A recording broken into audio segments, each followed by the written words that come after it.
The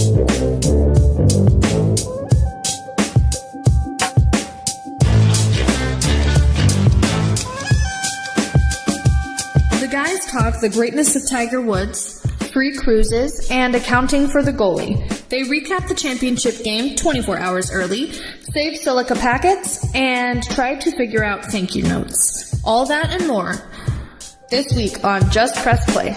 How many losing seasons does Tom Brady have to have before you can fire him? Well, he's got to have one. He's about to win the MVP. Yeah, I'm just saying, like, that's not an unnecessary roughness. It was a completely necessary roughness. I mean, it's a good point. The man rushed for 170 yards is what he got credit for, but he walked and ran a total of like 300 yards. As soon as it came out of my face, I knew how dumb that was. All right, and here we are, another week at the Just Press Play podcast, and we're recording this on April Fools. And guys, I've already been got. All right. Anthony Davis, Mr. Unibrow, put out yesterday that he was shaving his unibrow after he posted. So he posted a Twitter poll on like last Wednesday, and it was 51 to 49% shave the unibrow. So he put a video of him shaving the gap, and it was clever the way he did it. The video falls down right as he's about to shave it, and then when he picks his phone back up, it looks like it's gone. It looks like a normal brow. Looks like it's gone. Yeah. And then today he posted a picture saying, April Fools, you know I'm never getting rid of the unibrow. And it was all a big Red Bull sponsorship. They were part of the whole thing. So hand up, I've already been got on April Fools. Yeah. Busted. But let's go ahead and start this off with best and worst of the week. Elle, do you have a best of the week? Well, my best of the week is this silly little podcast hit 4 digits of total downloads. Hey-o, shout out to this is you like, guys. I don't know. This is yes. This is just a stupid little thing that we've always wanted to do, and I assumed we'd have about 2 digits worth of downloads by this point, and we got 4, and that's not like a lot, but that makes me really happy. I really appreciate everybody listening. This is in the immortal cool words job. of Matthew McConaughey. All right. So the best of the week from Elle is the Just Press players out there. Yep. That's it. That's a good one. You guys. That's a good one. What you got, Dad? Well, actually, and we're going to get into this some, but I went to an Indigo Girls concert. All right. Tammy's really into them, and I've heard a few of their songs, and I like them. I actually do. It was 2 women with mainly acoustic guitars and a beautiful harmony. I mean, it was amazing sound. It was a beautiful sound. And so my best of the week is I got to hear the Indigo Girls sing Closer to Fine live. Very cool. And that was amazing. It was my best of the week. Very cool. That's pretty sweet. All right. Well, my best of the week is I'm going to pat myself on the back a little bit here. Don't hurt yourself. I have the best timing of when to watch women's college hoops and UConn in specific.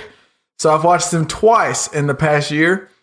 And one time was on March 31st, 2017, when Mississippi State, who ended up being the champion last year, snapped their 111-game winning streak, beating the Huskies 66-64 on an OT buzzer beater by Morgan Williams. It was a fantastic game, really fun to watch. Well, exactly a year later, on March 31st, 2018, the Huskies played Notre Dame in the Final Four, and let me just tell you, that was the best basketball game I've watched this year. Wow. It was freaking fantastic.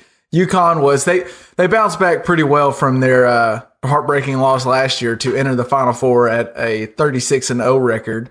I would say that's a good recovery. Yeah, it went pretty well. And I think Notre Dame was up. They were probably up by like 8 with a minute left. The game, or maybe even less than that, the game was over. Notre Dame had it won, and all of a sudden, they dribble the ball off their foot. UConn gets a 3. Notre Dame misses the front end of a 1-and-1. UConn gets a 3. And it's like, oh, you had the champion down, and now you're going to let UConn, the best team, right back in it. So you just assumed, and when UConn forced it to overtime, you just assumed, well, they lost it. And this girl for Notre Dame I'm sorry, her name's a little hard to pronounce, but I think it's Ogun Bawali. And she hit this step back game winner with 1 second left in overtime to beat UConn. So now I will say Gino Auriemma and the Huskies are probably the best winners in sports right now with how much they've won in the past 10 years. But they've had to become some pretty good losers because 2 years in a row at undefeated, they've lost to overtime step back game winners in the Final Four. That's tough. Wow. So I guess that could be the worst is just how they've lost the last 2 years. But just my best is the women's game. What they've done they've moved it to quarters. They've gone with the shot clock. They've changed it to where it's a little less than the men's. I'm just telling you, it was fun to watch that game. It was the most fun I've had watching basketball was that game. So that's my best of the week. Very cool. El, you got a worst? Let's get a little negative here. Yeah, I had to turn down a job that I really wanted to do. And that's the first time I've ever had to do that. And I felt bad all night, but it was the right decision. I don't know. I hate turning down things that I enjoy. So that's my worst. That sucks. Hate that. Lift, what you got? Okay, well, is almost getting in a fight at an Indigo Girls concert, could that be considered a worst?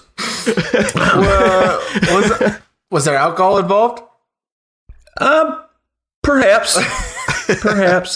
Okay, so I mean, I don't know if you know much about the Indigo Girls, but they are part of the LGBT community. Yeah. So there is a large contingent of LGBT people at a concert, and at that concert in particular.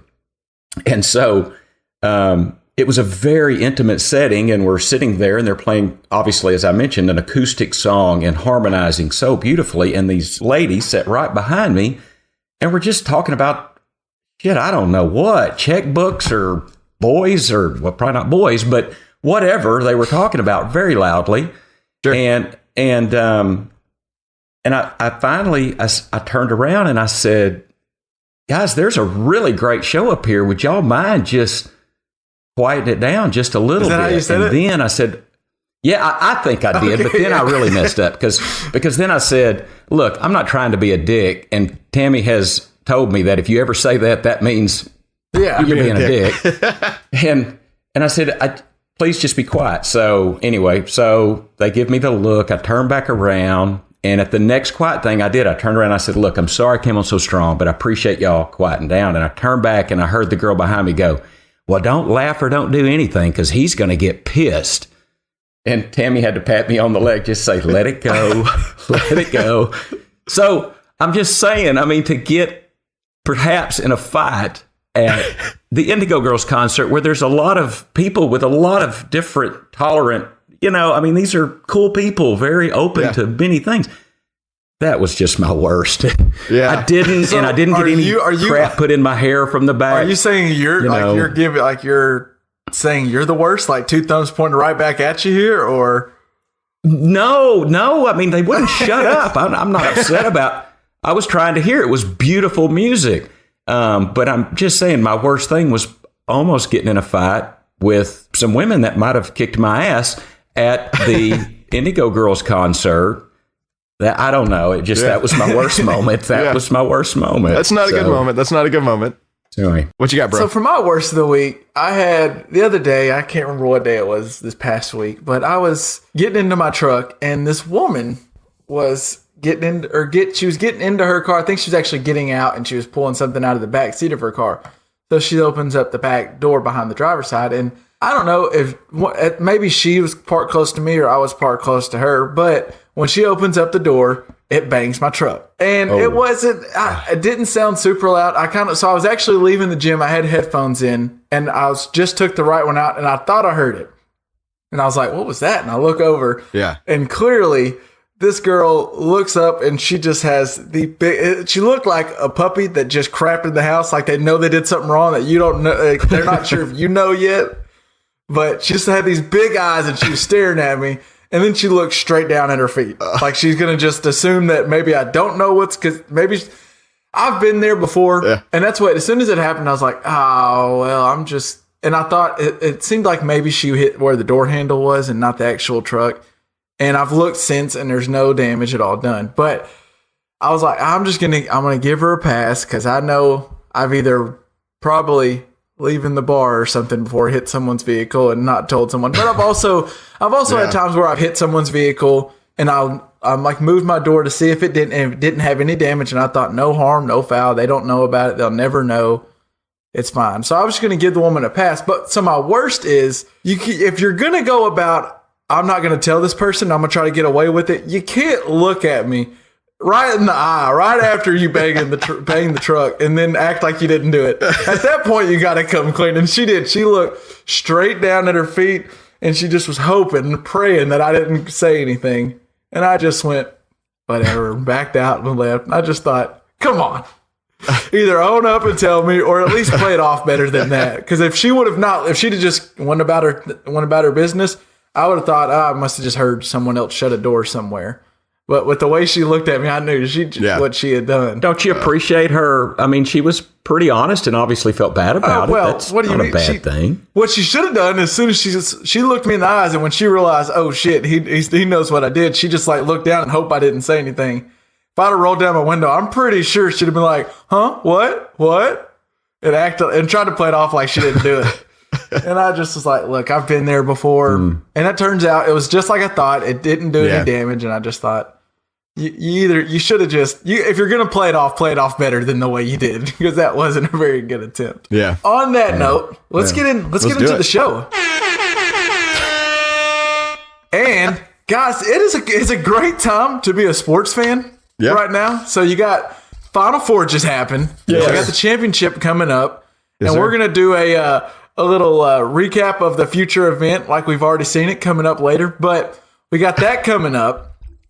NFL, the news doesn't stop. There's draft talks. There's rule changes. There's all kinds of stuff. We'll get into a little of that later. NBA's getting about down the stretch to playoffs. And then it's Masters Week. One, as a sports fan, it's a busy time. There's always something on. But is there a busier man than Jim Nantz? My goodness. Jeez. The NFL stops, and one, he's with Romo during the NFL, so they blew up. They were killing it. Yeah. And then now he's calling all the Final Four games, and then he's going to go call the Masters. That dude he doesn't sleep.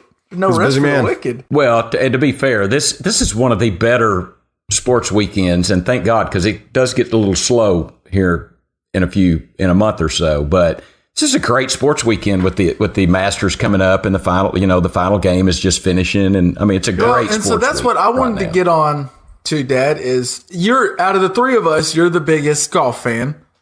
I think you're more a fan of the stellar nap you get on Sunday afternoon when you're watching the atmosphere, the ambiance of golf. The golf itself. Golfing is good sleeping sports, I'm telling you.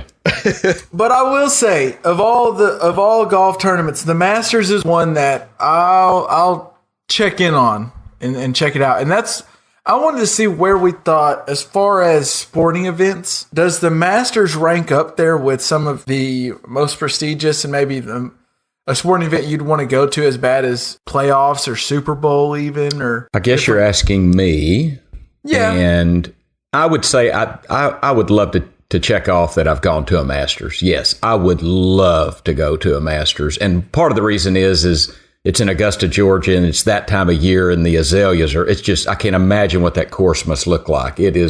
I'm into that, and it's beautiful. You can tell on TV. So to see it in person, as John Mayer would say, not by 3x5, but to see it in person would be amazing. And I like golf. I think it's the premier tournament of the year. So yes, would I like to go to it as much as any sporting event I can think? If you could go to a Super Bowl or Masters, which one would you choose? Depends on who's playing in the Super Bowl. Okay. If the Cowboys are in the Super Bowl, the Super Bowl. If it's most teams, the Masters. LJ, do you have any desire? I'd rather go see a local high school football team than go to the Masters. Well, okay. Yeah. Well, there you go. Now, I get that with most golf events, but the Masters, the Masters is cool. I want to. That's my bucket list to go one time. I want to go at some point. So, Dad, go ahead and get us some tickets, and you can leave LJ in Chicago. I'll go with you. LJ, have you ever swung a golf club? Ever? Yeah. Okay, you have. I didn't know if you'd played any. Not on a course, like at driving ranges and stuff. But okay. I play just enough to have an interest. I think it's reasonably fun to do, but I don't know. I don't really have any desire to go watch somebody else play, because you stand like by a hole generally, right? You don't like follow somebody around, or do you? No, you can follow the gallery, follows players around. Typically Tiger's gallery is the biggest one, and they just follow him around and watch every shot. What people will do is you can kind of go to a hole in advance so you get a good spot at that one when Tiger gets to it, or you can try to follow around, but like Dad's saying, there will be a big following around Tiger. I don't know. I don't even care to watch it on TV. I don't know why it would necessarily be better for me to be there, except like to be in a beautiful place. But there are other beautiful places that are probably less crowded. I totally get that. I totally get that. But I'd like to go. Well, so, all right, LJ, you like some stats a little bit. So speaking of, we brought up Tiger. Since Tiger's recent fall and then his few failed comeback attempts, maybe Tiger can finally be back. We'll see. But since all of that has happened, the world has a new number one, and it's Dustin Johnson. And we've had the short-lived stints of the Rory McIlroy era, the Jordan Spieth era, and we want to tie. I don't know that the Jordan Spieth era is over. I'm just saying that you may be putting his demise in a little early. Well, so. I just want to. Well, here's my main point. Is what I want to get to is, and this is pointed out to me by my boy Ryan Huntsey. We were talking on the phone the other day, and he just was like, "Go look up." He didn't know the exact numbers. He's like, "Go look this up." And so I looked up the stats for it, and I don't think we realized just how good. Like, we all know Tiger was amazing. Yeah, but I went and looked up. There, a statistician, Justin Ray, put this out. He came up with the numbers, and he ranked all of the under 45 golfers out there and their career victories. And at number one, who's 42 years old right now, is Tiger Woods. He has 79 overall victories. That's all courses. Okay. And then number two is just Tiger's World Golf Championships, which he has 18. And then number three is Dustin Johnson at 17. And this is where it blows your mind. Number four is Tiger in the state of Florida. He has 16. Number five is Tiger in majors. He has 14. Number six is Tiger in the state of California. He has 14. And then Rory McIlroy comes in at 13. Tiger in Ohio, Adam Scott at 13. So Tiger has more victories in states, like separate states, than these guys who we've wanted to be his replacement. And I think it just shows you, at one point, more people my age maybe, because I just knew Tiger was good. And then kind of once I've been more of a sports fan, it's been during Tiger's downfall. I don't think I realized how freaking good that dude was. Yeah. And he's still only 42 years old. He still has a lot of golf possibly left in him if he can be healthy. So that's why this year the Masters has my attention, as a lot of people. I want to see what Tiger can do, and it's cool to see that he's back in it and creating a buzz. And I think it's great for golf. I do too. Yeah, it's great for golf. Which I guess kind of makes me think a little bit, going back to that real quick, to the UConn women's. I know some people try to say they're bad for the sport of women's college basketball, but we loved when Tiger was dominating golf. Why is it such a bad thing when there's a dominant team? It's got me to watch two of the best basketball games I've seen in the past year, is watching UConn women. So well, and wouldn't the argument be fair that Tiger brought some people into it and raised the level of golf? And what has UConn done the last 2 years? I mean, they've obviously raised the level of the women's game. Yeah. I mean, they've been beat in the last two. Were they undefeated last year? They were on a 111-game winning streak. They were undefeated, reigning champs. Well, that's what you do. You do a paradigm shift. You raise your game so much further up, and then people start catching up. The competition has to rise. There's one exception to that. Is Bob Beamon still on the long jump, or did Carl Lewis didn't take that from him, did it? I know this is out from left field. We got a history lesson with Lift coming at us, and I wasn't ready for it. Bob Beamon, in I want to say the 68 Mexico Olympics, long jumped 2 foot further than any human had ever done.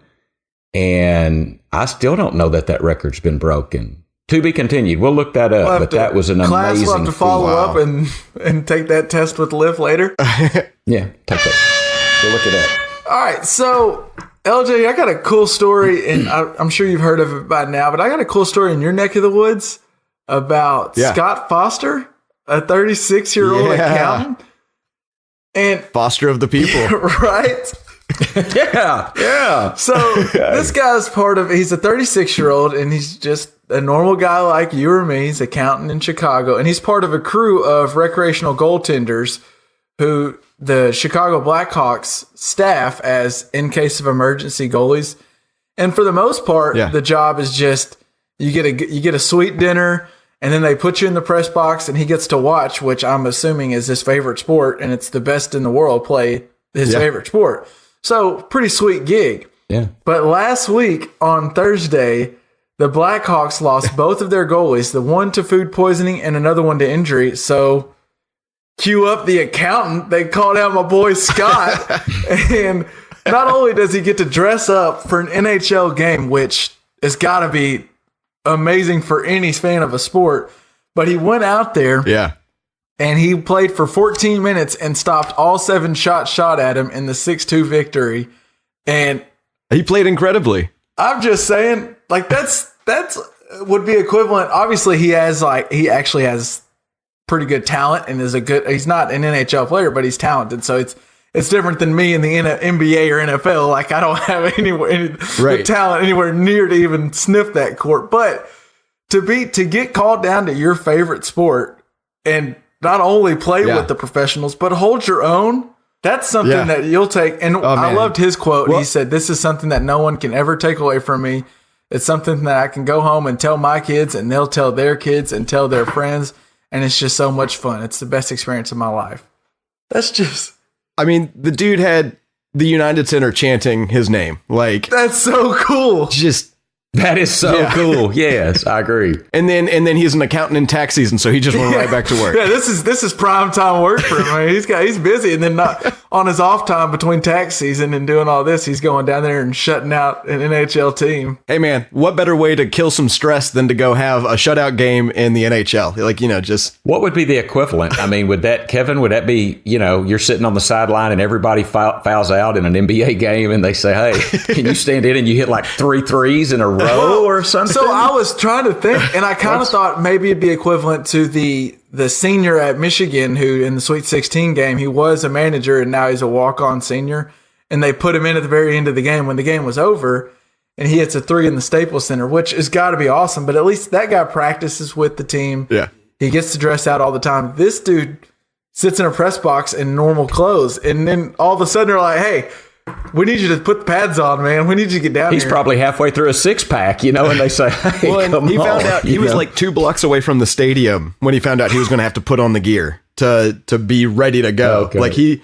didn't have any warning all day. Like he didn't get to mentally prepare for playing professional hockey or anything like that. That probably worked out better for him. If they'd have told him that morning, "Hey, get ready, you're going to go in," he probably would have been kind of freaking out. He didn't have time to think about it. Well, and get in there it was and play. interesting. He played hockey 15 years ago in college, and then he decided, well, this isn't necessarily the way I'm going to pay rent for the rest of my life. So I'm just going to, drop out of hockey and start, just playing recreationally. And he's been doing that for 15 years. And so he's quoted as saying, "You just keep grinding away in a men's league and eventually you'll get your shot." So keep that in mind. 15 years in a beer league, you'll get to the one pro. day. That's one what he day taught us. after playing that beer league softball league where you're playing with a bunch of your grown men friends, one day you're going to get called down to go hit off of... He went to the show and showed out. So that's probably what it would be. cool. That I think it would be like an MLB, like you getting called up to go pitch. We need a relief pitcher, and you go in and you shut down the inning. 3 straight batters. Oh man, yeah, that'd be cool. Just wild. Good for him.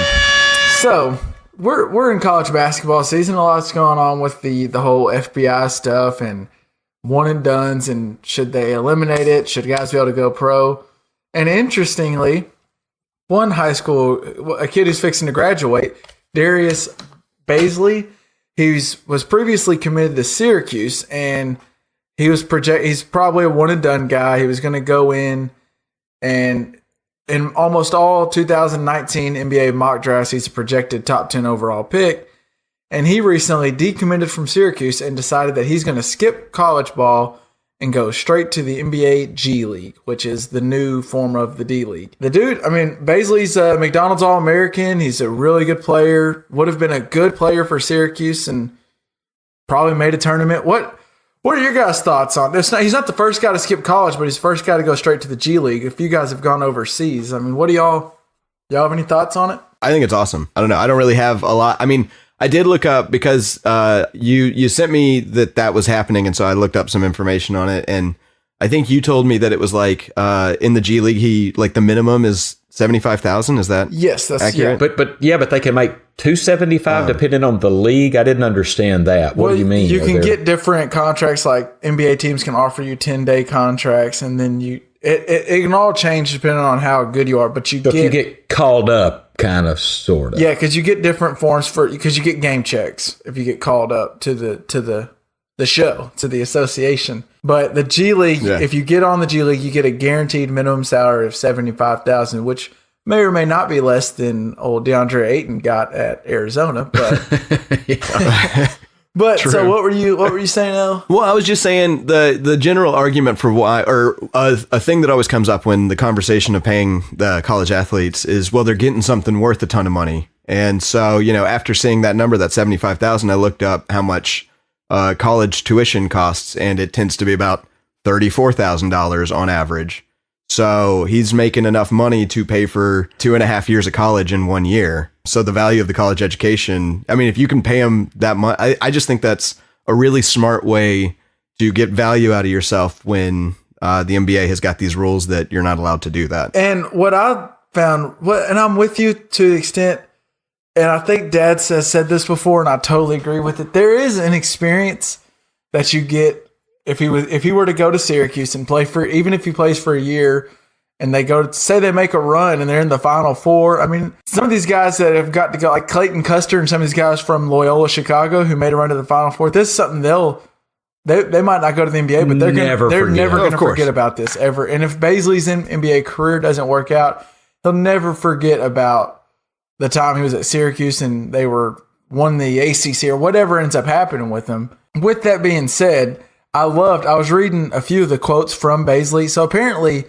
he's been thinking about this long. This isn't like a spur of the moment random thing. He's been thinking about this for a while. And his high school coach that he's been with now actually played overseas when he was younger. So he talked about going overseas. He actually got in contact with a few players, Brandon Jennings, one of them, who went overseas and talked about it. And one of Baisley's comments was that the G League will have more to offer him than college, and considering that it's a development league for the NBA, he'll get more out of that than going overseas. And then he's put, I love this part. He said, I'm self-motivated because I know that this is what I want to do for the rest of my life. This is how I want to make a living and provide for my family. And I'm not playing any games with this. I'm attacking this straightforward, and I'm going to the G League because college is a waste of time for me for what I want to do the rest of my life. So he's we've mentioned this before, and like I said, I like a guy putting the chips all on himself, and he's decided that I want to play basketball for the rest of my life, and he's going for it, and it's cool to me. I think I respect. He is going for what he wants, and he's going with his eyes open. And he knows how to get there. He's going to give it hell. Yeah. More power to him. I'm going to try to keep up with him. I hope he makes it. I've just watched a few highlights on him. I didn't know about him until this, but he was good. He scored 9 in the McDonald's All-American game. He'll be in the Jordan Brand All-Star game coming up, I think, next week. But he's a 6'9" guy. He can dribble. He can shoot a little bit. He's got some serious talent. I'll be interested to see what happens with him. And then, more interestingly, depending on how this goes for him in the G League, there's going to be people that take note of it and either follow or don't. I mean, guys followed the Brandon Jennings route after he went. There's a few, then it didn't work out for some. Yeah, I want to ask, you brought up Brandon Jennings, and that's the last guy I remember that did it with some notoriety. He went overseas to attempt to perfect his craft and get paid rather than go to college. And I remember, it seemed like he averaged, I'd looked up something like 35 points per game as a senior in high school. So, I mean, a legit scorer. And when he came into the league, I think with Milwaukee, he was hot for a while. And I guess my question, Kevin, you probably keep up with this more. Where is Jennings now? I don't hear about him. Interestingly, he signed a 10-day contract with Milwaukee, back with Milwaukee about 2 months ago, and then they signed him to a deal for the rest of the year. So he's back in the league and he's playing. He's coming off the bench. I think that had more so to do with his demise because he was decent for a little while and he's still not bad. It's just His problem is he's a point guard. He's a small point guard, and he's a total score first. He needs the ball in his hand to score, and he's not a pass guy. He's all about he's scoring with the ball in his hand. And just in the way the league works now, you just need to be fluid passing. And you can be that guy that scores with the ball in your hands, but you got to be Steph Curry you got to really be able to score. And he didn't quite have his volume score, and it just didn't work. Okay. Well, he was good his first 3 or 4 years. I mean, Jennings was kind of a stud, and then he fell off maybe because. Well, what I really like about the thought of going to the G League is you see it with Ben Simmons this year for the Sixers. He went. I don't think this is a topic for another day. I think, but he's in the running for Rookie of the Year, and I don't think he should be in the running for Rookie of the Year because he's got a year under his belt where he traveled with the team. He saw what the NBA is like. He sees he sees the difference of an 82-game season.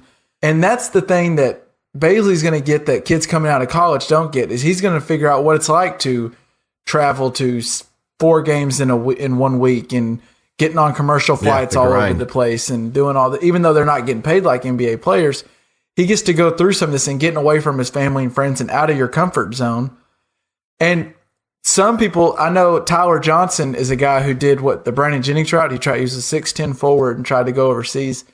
And it didn't work for him as well because he got overseas and got real homesick. He hated it, came back. I mean, it's getting way out of your comfort zone.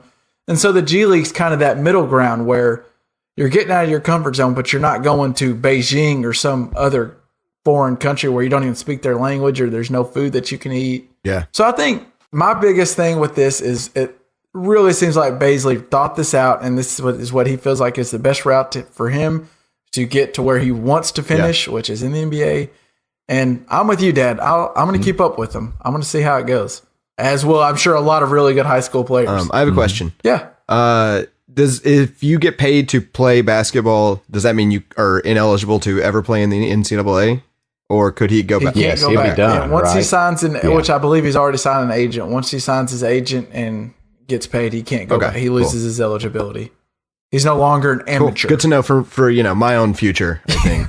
Just in case you're still an amateur in basketball, by the way. Right. Yeah, no, I haven't gotten paid. Amateur. I have not gotten paid to play a single sport in my life, so you can go play NCAA in any sport you want. I'm still eligible. That's good to know. I can quite frankly, I think I could too, now that I think about it. Maybe we should start we should all try to get signed to we should all get signed to like a college lacrosse team or something like that, just to use up our eligibility, because I'd hate leaving that hanging leave it on the table. All right. As interesting as our future professional careers are in sports, we're going to move on to some athletes that people really wanted to watch, and that's the Final Four. Speaking of that horn we just heard, did y'all hear the horns at the Final Four? The shot clock horns and the substitution horns? No. Oh my God. It was so there's always the shot clock horn. Well, there's always the horn, and they blow it for subs, but for some reason, these horns were different. Which is a lot like that one, right? But these were different. It sounded like the horn that used to be the same for my Honda Accord. And I don't know if it's because it was different or if these were more obnoxious, but they usually blow it every time there's a sub or any kind of commercial, like the under 16 mark or all these different marks. And I guess maybe it's because it's different, but I heard it and noticed it every single time. And for whatever reason, it just drove me insane. And I thought about it when I played that horn, and I was wondering if y'all caught it. Maybe I'm the only one, but it was weird. Yeah, not me. When I watched it, I was watching it with either the sound down or visiting with some good friends, so I didn't get to listen to the sound on the game. But I would have probably noticed it. I swear I heard it every single time. But let's get on to the action on the court. My first takeaway I hated to see Loyola Chicago, your local team, L. Yeah. Hated to see them go down. Yeah. But I will say, just the first thing I noticed in that game, that Michigan gold to go along with Loyola's maroon, very aesthetically pleasing. Their jerseys were it was nice on the eyes. Yeah, true that. Hey, do you remember when they played Syracuse though? One time it was like the Skittles game. Oh, yeah. It was like Michigan against Syracuse orange. It was. Is that not aesthetically pleasing? That would not be good on the eyes. But I wanted to I think I'm going to go ahead and double down on some comments I made last week that I love a good upset, but I think you saw last week, if you look at Loyola's run in the tournament, they did beat Tennessee and Miami, who are good, but when you get down to this point in the tournament, these are the best of the best, and you could tell in the second half, they just didn't have the horses to run with Michigan, and they couldn't play with them. And that's why I stick with what I said before, where I love an upset, but at this point, I want good quality basketball. I mean, you're right. That other game was a lot closer. We'll get to that in a second, but that was they had a barrage of 3-pointers, but we'll get to that in just a second. Hey, whatever. He just talked. I knew that was coming. Yeah. I was already when I had to stop Bruno Head, I was like, well, Villanova and Kansas didn't give me any good backup. But what were some of y'all's thoughts on? I have some more thoughts, but I want to get what did you think about the game? Either one of y'all. The Loyola game. Well, I watched a little bit of it. I kind of finished, but I looked at some stats, so I got to watch a little of the first half. What stuck out to me is the 3-point field goal percentage for Loyola Chicago was 10%. They hit 1 for 10. Wow. Had a hard time. Michigan was 7 for 28, 25%, which is not great, but still, I mean, better than 10%. It was really an ugly game for the first half. Both teams were jacking up threes and couldn't hit the red side of a barn. So and then Loyola Chicago had 17 turnovers, a lot compared to 11 for Michigan. Personal fouls, and this was going to be one of my questions because personal fouls, Loyola had 17 to Michigan's 11. Ben Richardson took one 3-point shot in the game and only 4 shots total. Now, I know he had 4 personal fouls, and I didn't get to see it. Was he in foul trouble most of the game? He played. From what I watched, he was in a lot. That's the thing about this Loyola team is I think we got last week when Ben Richardson had that game where he couldn't miss from 3. That's not like him. Yeah. Obviously, I haven't watched him all, watched Loyola. I'm not going to act like I've seen all year, but I've kind of looked at I've listened to some stuff. I've read about it, and it was almost an aberration, their run. Like they were a good team, but they weren't what they did the past 4 weeks. And so it's kind of a regress to the mean. And it just sucks that it happened to come when Mo, which no one, I don't know if y'all noticed, no one knows how to pronounce his name. I think it's spelled like Mo Buckets. Mo Buckets is how you pronounce his name. It's spelled like Wagner. I've heard Mo Wagner, Mo Bogner, I mean, he's a big German boy. And yeah, Mo Buckets, or what my nickname for him was Mo Entry Passes, because he had a mismatch every damn time. And then they realized 10 minutes left in the second half, hey, this guy's just the best guy on the court. Let's get him the ball. And he was Mo Buckets. You're right. He can step out right. He can hit the 3. He can do a mid-range shot. He can take it down low. He's got a lot of tools in the shed, and he can face up. He can hit a post shot. He can hit a 3. He's good. How tall is he, Kev? 6'11". 245. He's 6'11"? Yeah, he's a good player. So we're talking a Dirk-like player, right? I mean, I'm not trying to put him on that level. Dirk shouted him out during the championship game. They're both German guys. I mean, right. Moritz. I was impressed with the highlight. Wagner is what I've heard, but again, Mo Buckets is what I think should stick. When they were down 10 with in the second half with about 12 minutes or so left, that's when he turned into Mo Buckets and just took that game over and ended up. I mean, took it over. Every missed shot, it seemed like he was grabbing. He was stepping out from 3 and hitting it. I mean, he took that game over. And by the way, while we're on names. Another guy on Michigan who has one of the coolest names ever is Muhammad Ali Abdul Rakim. Like, that is a hell of a name, and I like it. I agree. I like it too. Yeah. So, did Towns have cramps? I mean, Towns didn't score, so you had Towns. He banged his knee or something, came out for a little bit, came back in, but I don't know if he was fine. But Ingram was jacking up heat check 3s left and right. He couldn't get him hot and kept trying to get hot. And just couldn't. Well, hey, Krutwig, I mean, let me just... Your boy Krutwig. The Pitt Snoggle Award winner. Yeah, he is the Pitt Snoggle Award winner. Krutwig is the guy. It's official. It is official. Put it in stone. He's the guy. He had a hell of a game. He didn't match Mo Buckets. Close. He had 17 on points. 7 for 11 shooting. I mean, that dude he was playing his arse off. And it was a sizable arse that he has, and he was playing it off. Yes. I had 3 notes from Krutwig. One, he is the king of the pivot foot. I don't know if you noticed. That man will get the ball down there on the block, and he is just going to pivot and move anyone around with that big old butt that you mentioned. 2, I guarantee you, if you look at his calves, they are giant because that is a 300-pound man. If you notice, he runs on his tippy toes the whole time.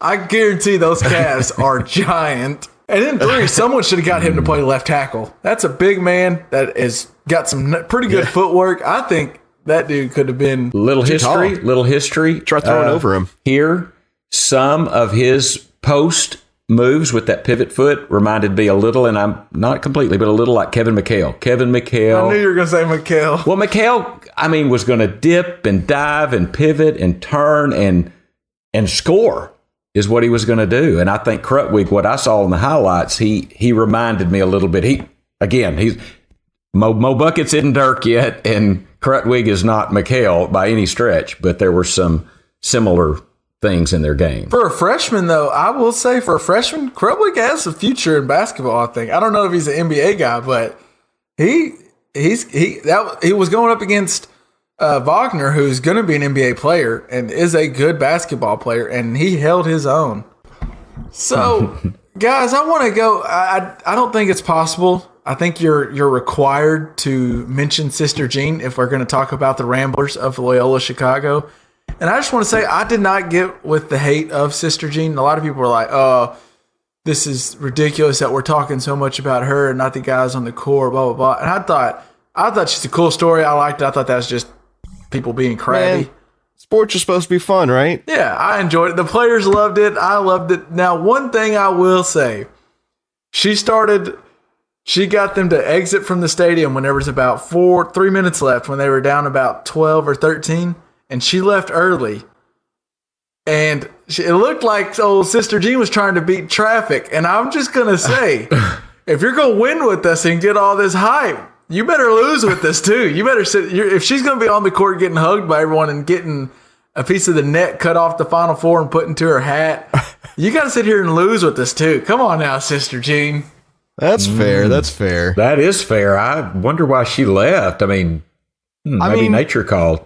Yeah, there are different realities for a 96-year-old than for most of the people in that stadium, but still, that is a fair complaint. I will say, LJ, you mentioned it, and she gave up losing for Lent, maybe, and Lent was over. So she probably saw this coming. Yeah. She kind of tipped her cap to the big man and said, "Yeah, all right. Well, at least I don't know. I think what happened is Scott Foster used up all the prayer manna in Chicago for the last week. Yeah, he could have. Fair point. All right, so to get on the other end, and I know LJ tried to use this to stump my argument about I want the best team still in it, but I still say that that game came out to be just Villanova did not miss. They went on 2 11-0 runs in the first 5 minutes of the game, and before you knew it, that game was out of hand. I mean, did y'all have any other thoughts besides Villanova is freaking good? Yeah, I mean, it's hard to blame anybody for that game besides Villanova. Like, anybody could have been playing against them, and that would have been tough to... So, good. Here's what stuck out at me from the box score. Assist, Kansas 8, Villanova 20. Jeez. That stuck out. And what does Villanova do? And I believe it was Kenny or Charles or somebody that called this out. And to be fair, I had noticed that I hadn't said it, but they space the floor so well all the time. And they got guys that can hit the three or take Spellman. I think Spellman's an amazing player. Pascal, game. I love Spellman. He can play. He can be a badass inside. He used to be kind of a chubbier guy. He was a little thicker, and he's lost some weight and got athletic, and he has the touch. I think kind of him being what he used to be, a thick guy and had to just bang all the time, and now he's got some athleticism and touch. I think it combines to make him just – he still has that nastiness down low, but then he can still hit from outside. And like you're saying, Daryl Morey and the Rockets were loving every second of it because it's what they've been preaching. You space – hit your shots, and you can't guard a team that can all 5 guys can shoot. And I'm just going to say, you were talking about what stood out to you in the box score. When Kansas attempted their first 3 with 10 minutes left in the first half, they shot their first 3. Villanova had already made 10 of them. Wow. Villanova tied That's the ridiculous. Final Four record of 18 threes. They tied that record with 2 minutes and 44 seconds left in the first half. They just... So that's what I want to go ahead and say, El. If Villanova would have been playing Loyola, then that game would have been a 40-point game in the first half. Kansas actually somehow still had a shot in the second half, only down 12 at one point. But it just, like Jay Wright said, he said it was just our night. It was one of those nights where I think we're a really good team, and when we hit like that, it's going to be hard for anyone to beat us. And he's right. If they hit like that, you're just sorry. And don't forget, the last game, they were 4 for 24 on threes and still won the game. I'm telling I have a hard time seeing them getting beat. You know, yes, I have a vested interest in them, but they are a great college basketball. Well, and that's what I kind of Really wanted. good. I thought you made a really good point last week when you said they've won because they all year. They broke the record for most 3-pointers made in the Final Four game, but they also broke the record as the most prolific 3-point shooting team in college history, making the most threes in one season. So they're a good shooting team. But you brought it up last week in a game against a good Texas Tech team. They won by double digits when they weren't hitting their threes. So they can. When they usually are hitting, but they've even won when they weren't hitting. So that's when once you pointed that out, I thought, I don't see a team beating them because they've already had their off night and they've won. They're probably not going to have too many of those, as you've seen all year. It doesn't happen that often. Well, and they got a coach. We talked a little about Tony Bennett, and I don't want to get back into that, but he can change his game plan based on what he's presented with. I think Jay Wright is one of. I don't know if he's on the Mount Rushmore of college coaches yet, but He's in the conversation. He's chipping away at it. Face into the sculpture. Jay Wright's legit. What does Villanova stand for? Do y'all know? Somebody told me it. I have no clue. Jay Wright has definitely got that school is right there with the Dukes and the North Carolinas, and like we mentioned, Gonzaga might be in the blue bloods. Like Villanova is right there with any other team in the country. Well, and the reason I thought of Villanova in their name, so we spent a weekend. I think you guys know I was kind of out of pocket a little bit. Of course, March is a crazy busy time for us, but we went to get Mexican food at Casa Mañana, House of Tomorrow. What a great name for a restaurant! That is pretty cool. I just shout out to Casa Mañana in Little Rock. It was badass, but it is cool. Whatever. Villanova, by the way, Nova is Latin for new, and Villa is Latin for town, so it'd be Newtown. Newtown. Well, it means good basketball, I think, is what it means in Latin. So real quick, I wanted to. We're recording this, as we mentioned, we're recording this as of April 1st. So this is on Sunday. And the championship game is tomorrow. But we're going to go ahead, I thought, and we're just going to recap the championship game that has not happened yet. So we are either going to sound, some of these comments are either going to sound really smart or they're going to sound really dumb. And feel free to call us out on our bullshit as you listen to this. But I'm going to go ahead and say, after watching that championship game between Michigan and Villanova, the Omari Spellman and Mo Buckets matchup was fun to watch. That right there is going to be a hell of a matchup. And the suit that Jay Wright wore in the championship game, fantastic. That man dresses with the best of them. He's a good dresser. He is a good dresser. And I hope you noticed in the championship game, Jordan Poole for Michigan, he's got to be the guy in that locker room. He's fun to watch. Just watch his mannerisms. If you watch that during the championship game, that has already happened, but not while we're talking about it. But his shorts. You mentioned a guy from I think Kansas or Duke, or no, you mentioned a Florida State guy's shorts. My boy Jordan Poole wears some track shorts. Those things are tiny. He looks like a long distance runner. Notice. Huh. Okay. He's aerodynamic. Huh? Well, as Dennis says, he just gets He's so much more flexible and can do so much more things in his short shorts. Yep. Well, I think too, though, I think what we'll see Tuesday is, I think Pascal, is it Pascal? Pascal. What's his? It's like Paschal, but it's pronounced Pascal. I think Pascal will be able to match up on Mo Buckets a little bit. He's not going to stop him. I mean, nobody's going to stop him, but I think he can give Spellman a little break here and there. I think Mo Buckets is going to have more trouble against those two, and there's another big guy his name's escaping me for Villanova. Not Bridges. Bridges is kind of that three, isn't he? Pascal and Spellman are the two that come to my brain. Maybe, yeah. I just think Villanova is going to win the game. I think they win it by, I don't know if by double digits, but close. That would be my guess. Interestingly, real quick, out of the 10 guys that start for Villanova in Michigan, I believe 7 of them are upperclassmen. And all this era of one and dones we talk about, what wins in March is experience and good teams. And look who's playing in the championship. I just found that interesting. Yeah. Who won Monday night's game? I mean, it was a lot closer than I thought it was going to be, but Villanova still pulled it out. So, well, Jordan Poole, speaking of his short shorts, he went off in the championship game. And I want to say Jordan Poole's 5 threes is what won that game for Michigan. I think it was a big game by him and Muhammad Ali, Abdul Rakim. God, I hope we get to say his name more often just because it's awesome. And Chris Matthews, I think was his name. I know it's Matthews from Michigan. He's a former John Calipari guy at Kentucky, transferred over to Michigan. He had a big Michigan. They surprised us.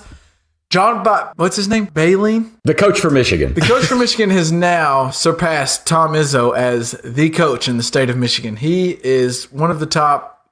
That coaching matchup of Jay Wright and Baleen were great, and it was a great game. You're saying after that championship win, yeah, and after he won this championship Monday night, just great game, great win. I think he may even get an overtime victory for Michigan. Was fantastic. Overtime victory. One guy you didn't mention is the deceptively athletic DiVincenzo. DiVincenzo.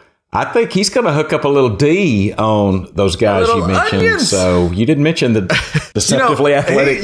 Not only does he win the deceptively athletic for his skin tone, but he's redheaded too. And that man is redheaded Irish guy who will dunk on you, hit some threes. I love me some DiVincenzo. I love him. I love his game. And that's why Villanova is going to be right back here after this loss. They'll be right back here next year with DiVincenzo's back, Spellman's back. I mean, they got some talent. Pascal will be back. They got some talent coming back, and a young freshman who's top 5 in the class. They'll be good. I'm just surprised we haven't talked about Scott Foster coming in to play center for Villanova. Villanova didn't win and can't win because the city of Philadelphia, damn it, has just been winning too damn much, and they don't need another victory. No kidding. Oh, this just in, though. Villanova's got a pretty good one guard named Jalen Brunson. We haven't even mentioned his name, and he will be playing tomorrow night. AP Player of the Year. Yeah, he's not bad. Just FYI. Because he got overshadowed by Muhammad Ali, Abdul Rakim. So on to a little NFL talk, because it's never a bad time to talk a little football. No. The Giants are supposedly maybe interested in trading Odell Beckham Jr., which really, I was talking to LJ about this, Dad. I think the report is more at the owner meeting that they had in New Orleans, where a lot of the teams were just happened to be in one town.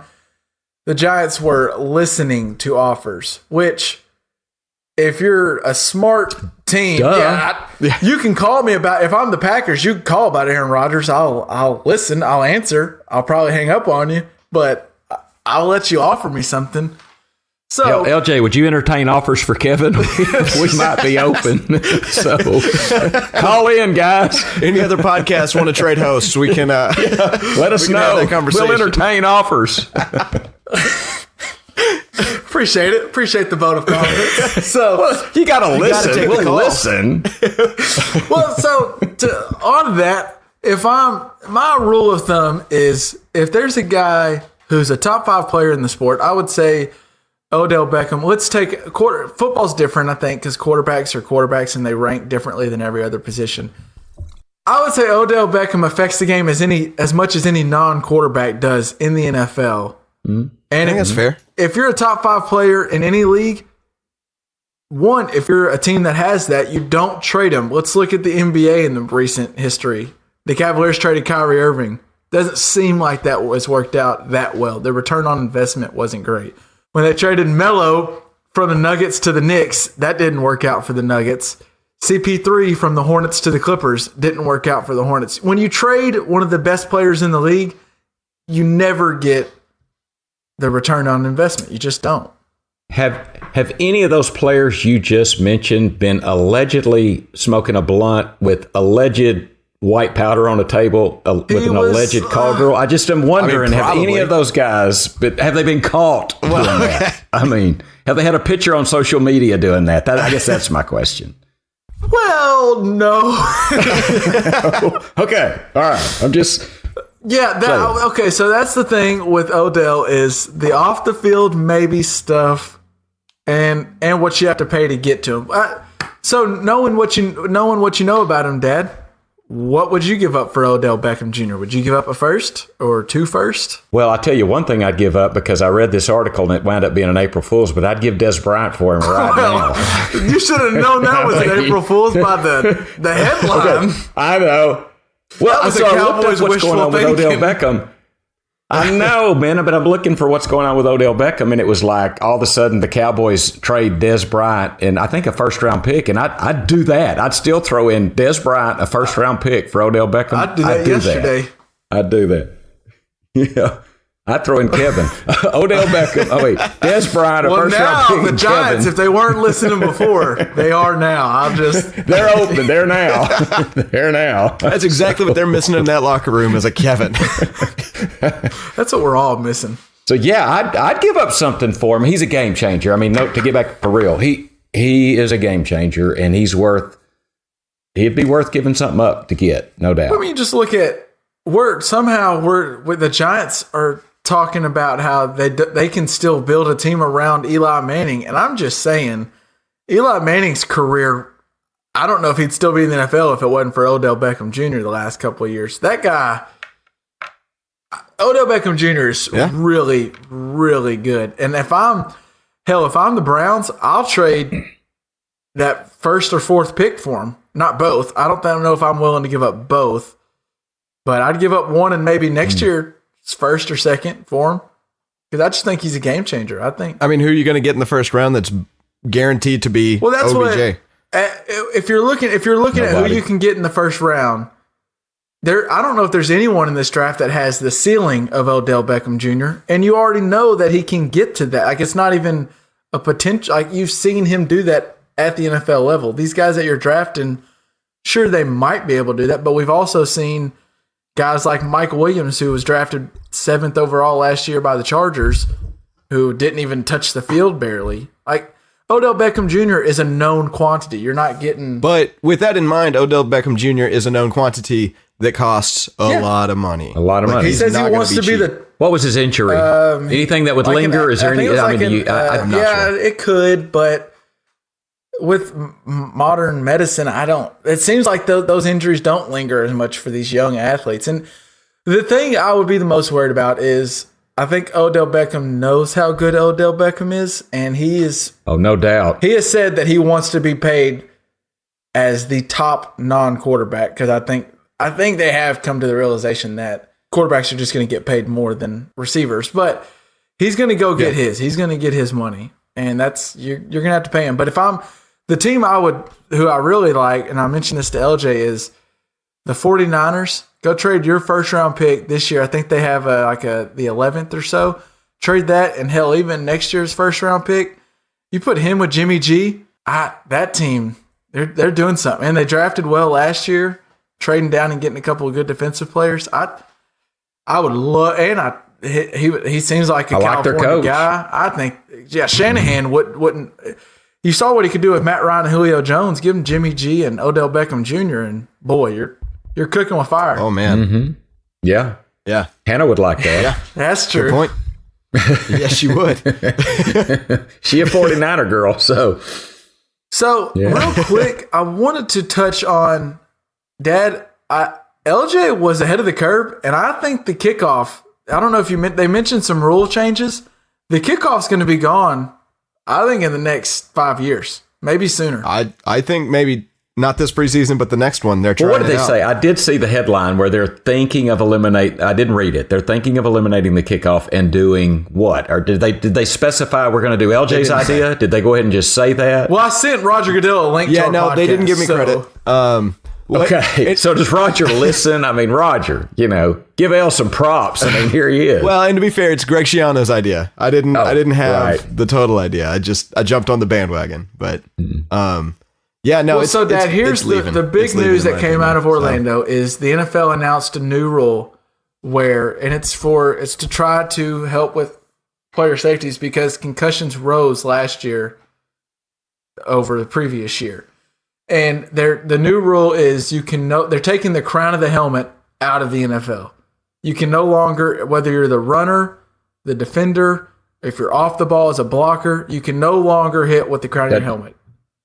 It's an automatic penalty and can be an ejection and suspension. Well, that seems a good idea. It's easy enough to do. I mean, there's no subjectivity. I'm telling you, there's going to be. Defensive players, a lot of players took to Twitter after this came out because the NFL, and they're going to make this rule, they're going to come up. They just said that they announced the rule and they just said you can no longer lead with the helmet in any play. And it's going to lead to, they need to clarify the rule a little further because right now it's kind of unclear of what, it seems like you've made something. Sounds clear to me. Just a lot. It's a very general. And then there's going to be some suspensions, but some aren't suspensions depending on if it seemed like they purposely were leading with their helmet. And now I was reading Josh Norman said that he's a little worried because now you're just, instead of ever going with the helmet, you're just going to go with the knees every single time.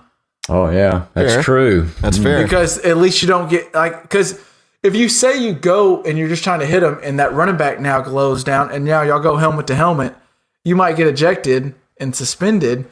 I'm just going to go over your knees. I'm sorry if I tear your ACL. At least I'm still playing. Well, now wait. I'd rather see a torn ACL than CTE, though.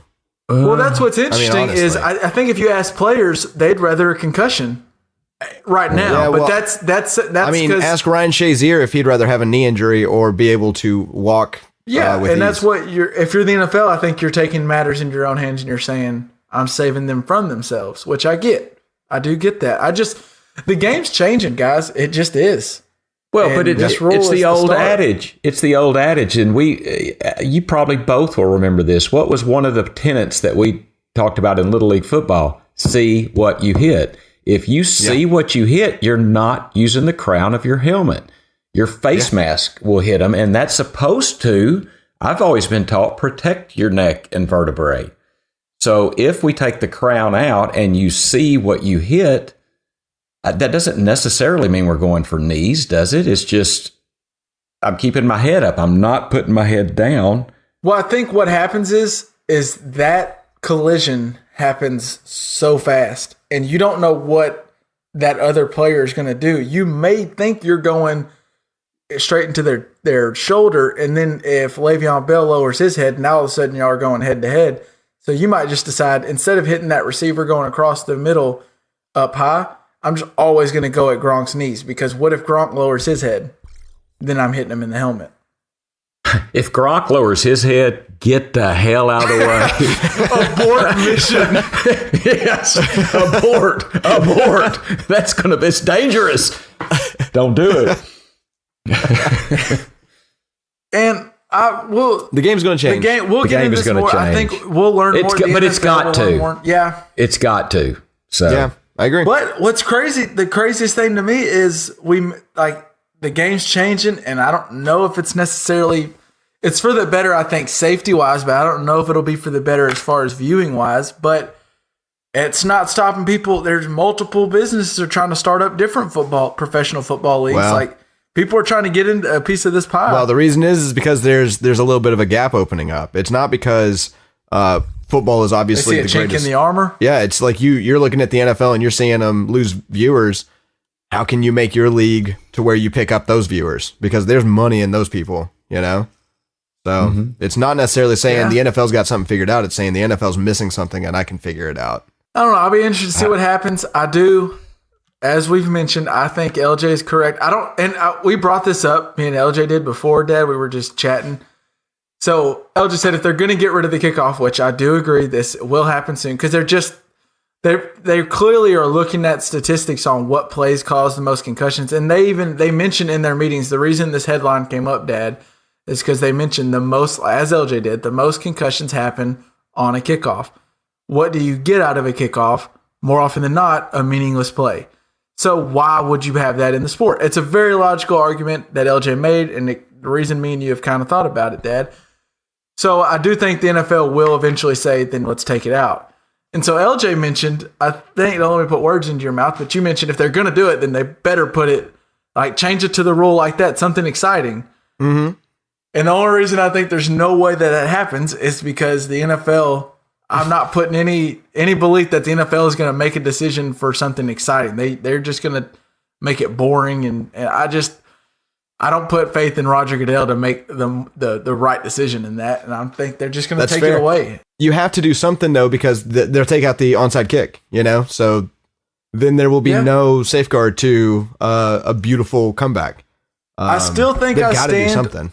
I still think I stand where, as a traditionalist, I kind of want the kickoff to stay. But if we're going to take the kickoff away, then I love the LJ's rule is the most, as a fan, it's what I want to watch. I think it would be cool. You always would feel like your team has a shot. If you're saying give my quarterback 4th and 15 instead of that onside kick, I'm in. And so forevermore, it's known as LJ's rule. Scruciano.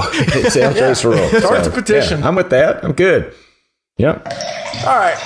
Let's get on. Let's take a left turn here. I kind of just, let's do our normal little, the random shit that goes through our head during the week. And Dad, you mentioned something, and you mentioned it. You asked the question, and I have no answers, and maybe LG does. What the hell is silica gel? Oh, dude, I know exactly what that is. Well, go ahead, El. I've got some answers too. Of course, I'm the only one that has no clue. So this is kind of morphing into Educate Kevin session, I think. So we could always use more of that. Trust me. Yes, I agree. So, what is silica gel? Tell me. It pulls moisture out of the air, and you can use it to make sure that, like, if you're shipping something and say it goes through Florida and that might be bad for the wiring or bad for the leather or something like that, you throw a couple of packets in there and it will keep the moisture level from getting so high that it damages the product. So it's the little thing that says, like, do not eat all over it, right? Yeah. Do not eat. Well, just so y'all know how weird old Pops is, you like to collect silica gel packets, don't you? There's good reason for it. Absolutely. There's good reason for it. I mean, I keep one in my my little book bag, that I carry around because it absorbs moisture. Here's another thing, a good reason to keep it anytime you get it is when you drop your phone in water, what do? Put it in rice. So if you do that, there is a decent chance that starch will build up on the inside of your phone from the rice. And that problem will not happen with silica gel. So having excess silica gel is actually a better solution for saving a waterlogged phone. Did not know. Yeah. What, Dad? You had something to add to the more fun facts. Well, I mean, so I did a little research on silica gel. Silica gel is a desiccant. Yes. Okay, look that up. Which is a drying agent. Is essentially what LJ said. It's actually silicon dioxide. SiO2 is the chemical makeup. It contains millions of tiny pores that absorb and hold moisture. And by the way, it's adsorb with a D, not absorb with a B. Interesting. It is essentially a porous piece of sand. It's got a lot of little holes in it that absorb this moisture. It can absorb 40% of its weight in moisture. And did you know you can actually, it holds that moisture, but you can reuse it if you cook it in the oven at 300 degrees Fahrenheit. And for those that might want to convert that to Celsius, Kevin, that would be 148.9 degrees Celsius. It's actually safe. If you ate some, it says do not eat. You can eat it, and it probably won't hurt you. Some of it is coated with cobalt chloride, which can be harmful to you. Not all, but some is. So, I mean, you could probably eat silica gel and be okay. I'm not going to do it. One of the things I've heard is that actually that label's more for children can choke on the packaging. I always believed that if you ate it, then like it would absorb your stomach acid and then you would be like, you just shrivel up. That's what I always thought would happen. So, turns out no. Well, you just have to smoke a lot of cigarettes to kill the toxins and smoke it out of your body. Yeah. All right, but I keep it. I keep that. I mean, I keep that stuff. When I get the little silica packets, I throw it in the little junk drawer. And I try to now. Throw it in my book bag and stuff. Yeah, my suitcase. To move on from your nerd out of silica gel, Dad, you mentioned something, and I don't know exactly where you were going with it, but I think I'm with you. Sitting in a warm chair that someone else has been sitting in, I find it very uncomfortable. Okay. It is. It's unpleasant. And where this is coming. That's where I thought you were going. But so recently, I mean, I had a little problem with my computer at work, and so somebody from IT had to come up and look at my computer. And so, I mean, I even thought about it when I got out of my chair because I've been sitting in it for a while, and they got to sit in my chair, and it's all warm with my body heat, which is kind of weird.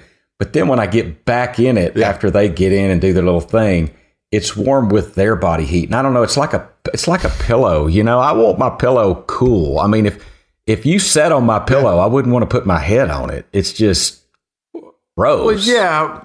Well, I don't want people sitting on my pillow. That's how you end up with pink eye. So I don't know about that.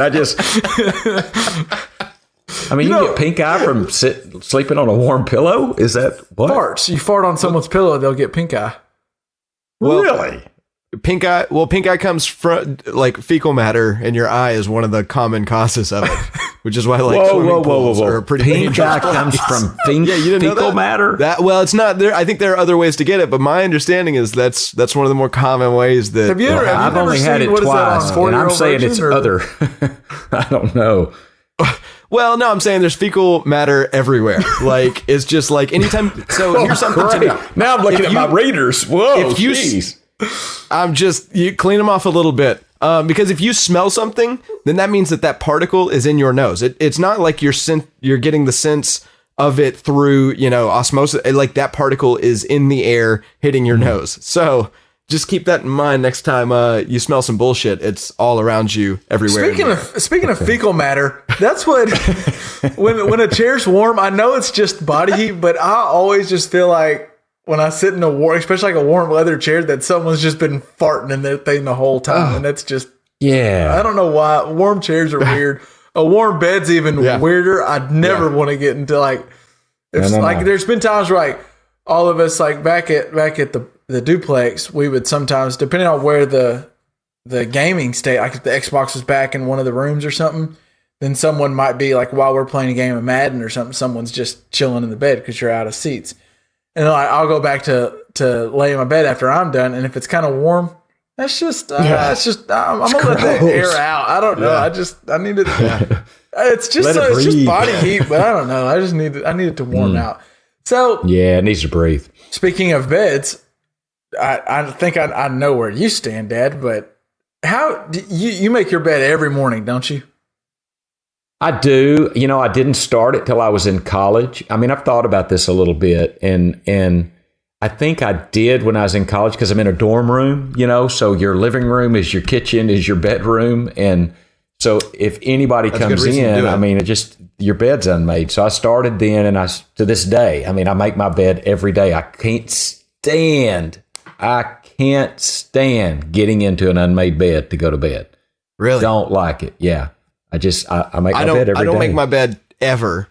And I prefer like getting into a made bed. You have to like pull out the sheets and kick them out, or else you're like in a straight jacket for your legs. And like, I don't know. I will say that I do. I hate it when a bed's made too tightly and my legs are like tied down. I have to like kick them out a little bit. But that's easy to fix. You just kick them out a little bit. You're good. I gotta make it all. Or you don't have to do it tomorrow. Yeah. Or it could just like why not just save yourself 20 minutes and also not be uncomfortable for 30 seconds? Like there's no loss here.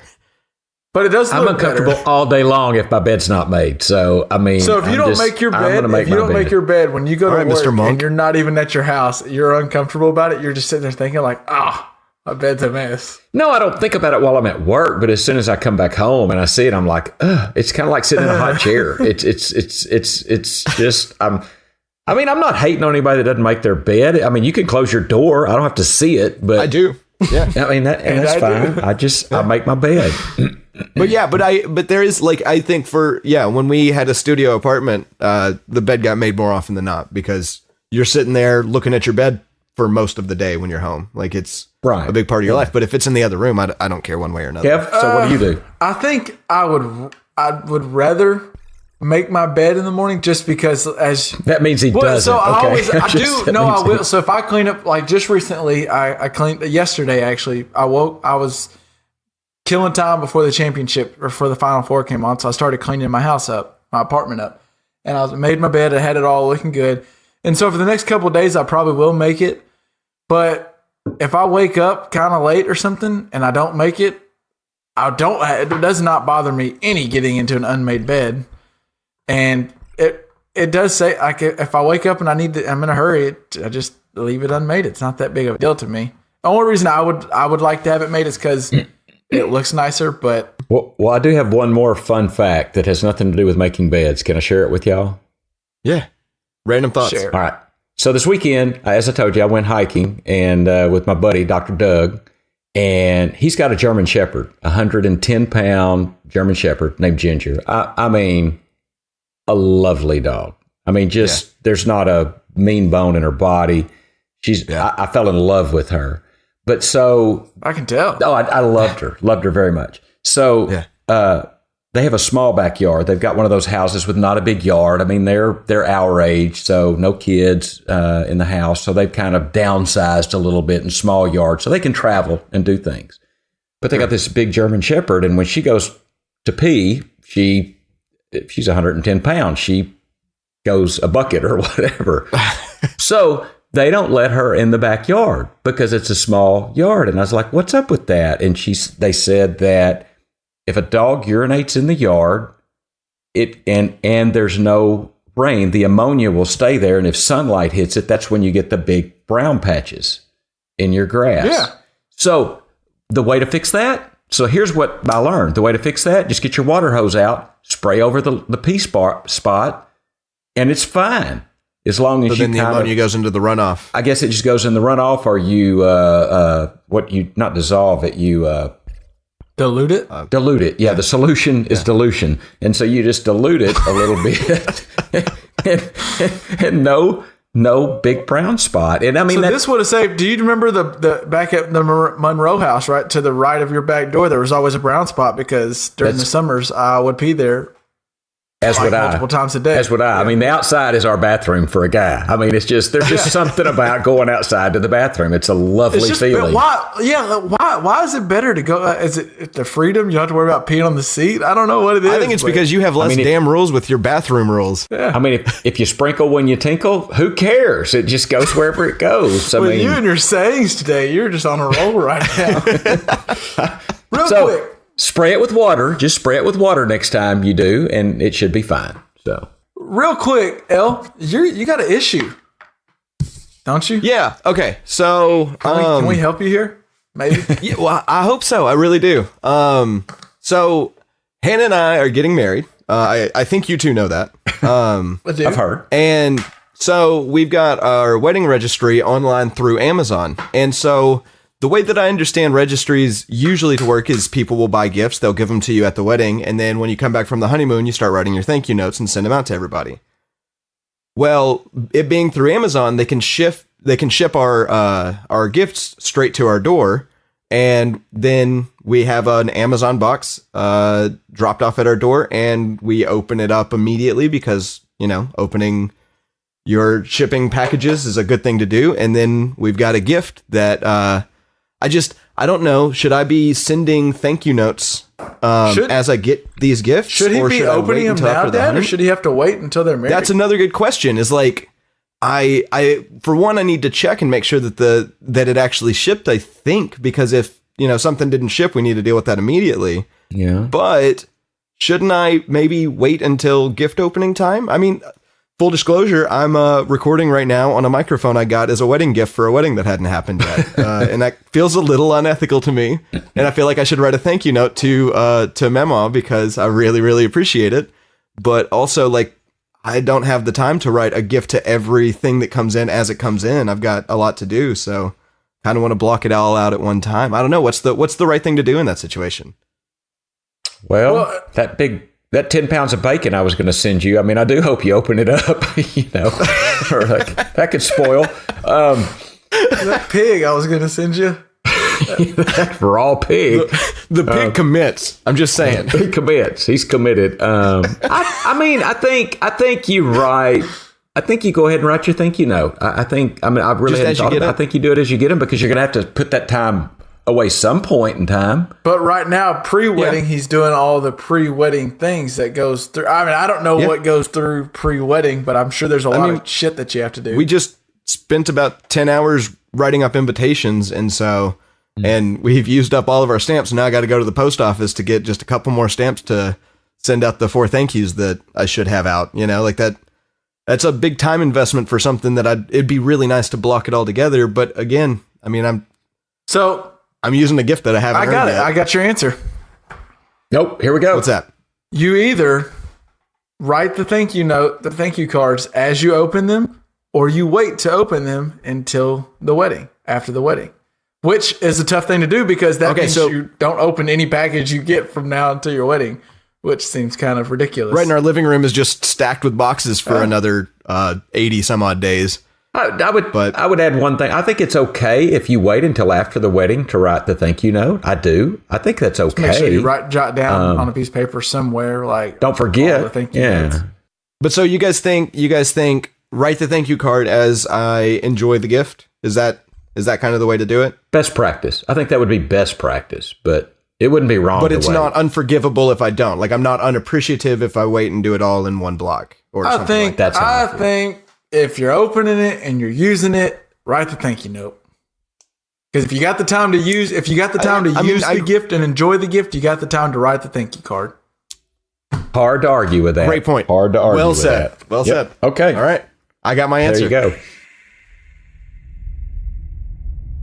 All right, and let's finish up. Right. Let's wrap up, guys. Dad, what do you listen to? Well, besides Indigo Girls. Maybe Indigo Girls is the answer. Oh, well, it absolutely is the answer. But I will say, and I hope, what was the guy at Kent State? Eli Krause? Eli Krause. If you're listening, dude, I'm calling you out. So you said the best John Mayer album was Battle Studies. I listened to Born and Raised on the way home, driving home today. And Born and Raised is a really good album. And it's something like Olivia. It's got Shadow Days, The Queen of California. Love is a Verb. Love is a Verb. The guy with the submarine. Okay. You enjoyed the album. You like that album. I'm just so Indigo Girls, Closer to Fine. I mean, that's going to be on the website. It is an all-time song. It's a fantastic song. And then John Mayer, Born and Raised. So it's what I'm listening to. I do think Eli mentioned that on his, like, he was like, if it'd be one of these, if I had to choose one, it would be Battle Studies. But I do think he mentioned Born and Raised. Yeah, but he was wrong about Battle Studies. Eli, I'm calling you out, dude. All right, El, what you got?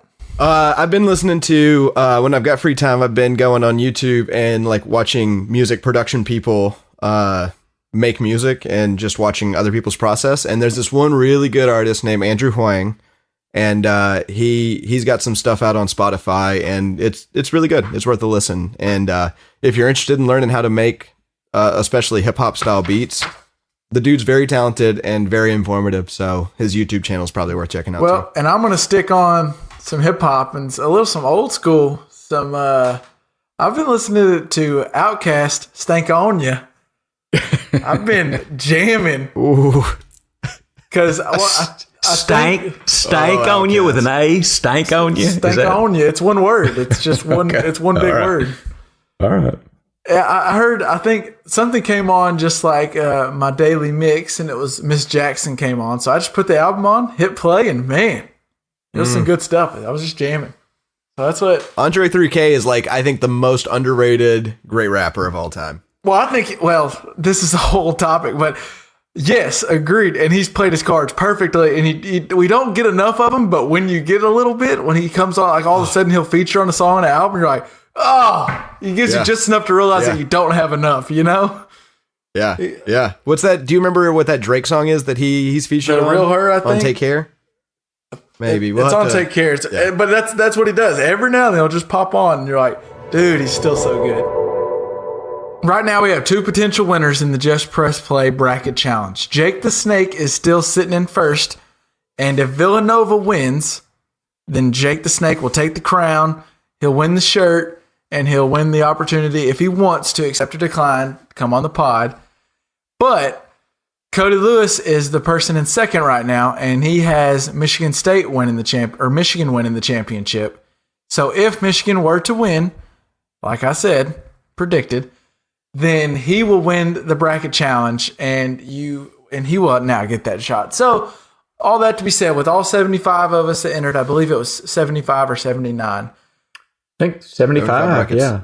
We have come down to 2 people, just like the NCAA tournament, and this game will decide who wins it. And it's been a fun year. I think it proved to me personally that I don't care how much I think I know about it. I don't know shit, and there's no way to predict this stuff, and it's freaking crazy. So we'll see. As of next week when we're recording, we'll know the winner of the championship. We'll know the winner of our bracket challenge, and it's been a fun year. Thanks to everyone who entered. Hey, y'all have anything to add? I was going to ask, Pops, can you describe, is this going to be a quality t-shirt, or are we talking about just some like... No. I mean, I'm really proud of these t-shirts. They're going to be kick ass. I can say that, right? We do curse a little. But it's like 100% cotton, that thick cotton that you kind of like, you know, it's that shirt you go keep for a while. And I'm just telling you, I think it's going to be something you're going to be proud to wear. I mean, I'll be wearing one with you because we're buying them. So I'm going to wear one. Just a little rumor out there. It's not now, but just to other Just Press players out there who may want a shirt in the future. They're not now, but there may be a future where you can get some merch. Is that right? Yeah. I think that's a distinct possibility, yes. So the kickoff may be gone, and we might have some merch for you to get. So it's going to be something you might want. I mean, I'm just telling you, they're cool. They look good. So, all right, and that is going to do it for the 3 of us here on the Just Press Play podcast. We appreciate you listening and making us a part of your day. As always, hit us up on Facebook. Let us know.